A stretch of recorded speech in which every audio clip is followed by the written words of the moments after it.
By 1904, West Texas had all the makings of a vibrant and important region.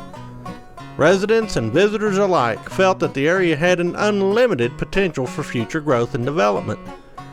Central to this growth was the arrival of the railroad. By 1904, traffic on the T&P line gave West Texas unprecedented access to national markets. Shortly thereafter, spur lines began to link the rest of the region.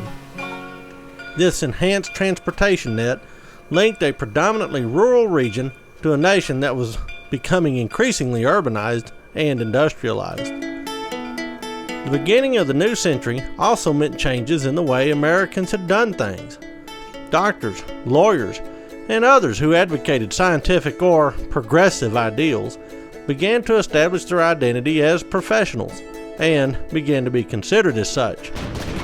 The United States had become an imperial nation with its victory in the Spanish-American War of 1898, adding territories in the Caribbean and the Pacific to the national fold, and was in fact in the middle of fighting a Muslim insurgency in the Philippines. These national trends, combined with the arrival of millions of immigrants from places new to the American melting pot, places like Italy, Greece, Russia, the Balkans, Eastern Europe, and Armenia, meant that national political issues would be very different in the new century. The old white Anglo-Saxon hegemony had to make room for Catholics, Jews, and people who spoke a variety of new languages and followed a wide array of new customs. This new reality required a new way of thinking.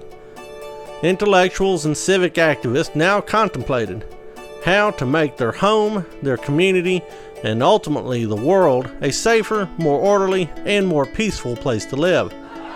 Not everyone was happy with the accelerating pace of things, and this conservatism and reaction manifested itself in a wide variety of ways, including fundamentalist religious revivals and new Protestant sects, an upsurge in nativism and anti-immigration movements, and even a hardening of attitudes regarding race and ethnicity.